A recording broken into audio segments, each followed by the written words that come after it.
বিকালে জাতীয় প্রেস ক্লাবে হিউম্যান রাইটস সাপোর্ট সোসাইটি আয়োজন করে মানবাধিকার সুরক্ষা ও স্বাধীন বিচার বিভাগ সম্পর্কিত অধ্যাদেশসমূহের বিষয়ে নাগরিক ভাবনা ও চ্যালেঞ্জ এক গোলটেবিল আলোচনা। এতে অংশ নেন বিভিন্ন রাজনৈতিক ও সামাজিক সংগঠনের প্রতিনিধিরা।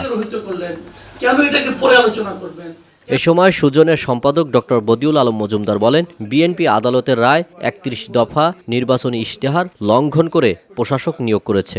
আদালতের রায়, সংবিধান লঙ্ঘন, তাদের ৩১ দফা নির্বাচনী ইশতেহার, এই সব লঙ্ঘন করে তারা এই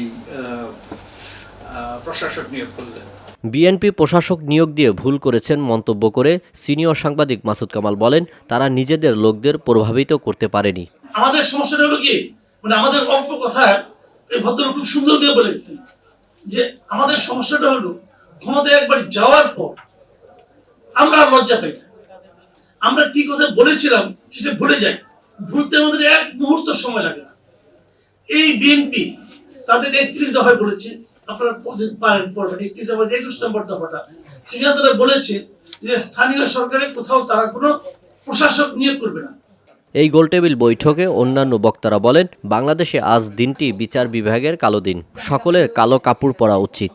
এই পরিস্থিতিতে এসে যখন আপনি একের পর এক অধ্যাদেশ বাতিল করছেন এবং আপনি কোথাও কোনো জবাবদিহিতার মধ্যে আসছেন না, নিদারুণ একটা অহংকার আপনাকে পেয়ে বসেছে। এবং পার্লামেন্টে যখন আমরা এখন অধিবেশন শুনি, এই নিদারুণ অহংকারটাই একটা প্রধানতম অ্যাটিটিউডে পরিণত হয়েছে উভয় পক্ষ থেকে। আমি বিরোধী দলেরও এখানে সমালোচনা করব, তারাও প্রেজেন্ট করতে পারছেন না, আর সরকারি দলও এখানে অহংকারটাই তাদের একমাত্র কৌশলে পরিণত হয়েছে। বিচার বিভাগের সচিবালয় সংক্রান্ত যে আইনটা আপনার রিপিল করলো, রহিতকরণ করে দিল, এই ব্যাপারে তাদের জুলাই সনদের 36 পয়েন্টটা পড়ে দেখবেন। 36-এ সকল দল একমত যে যেই ক্ষমতায় যাক না কেন এই সেপারেট জুডিশিয়াল সেক্রেটারিয়েট আমরা সকলে একমত, সবাই জানা।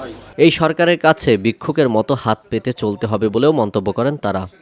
তখনকার আওয়ামী লীগের আল আমিন এম তাওহিদ, ভিওডি বাংলা, ঢাকা। আমাদের যারা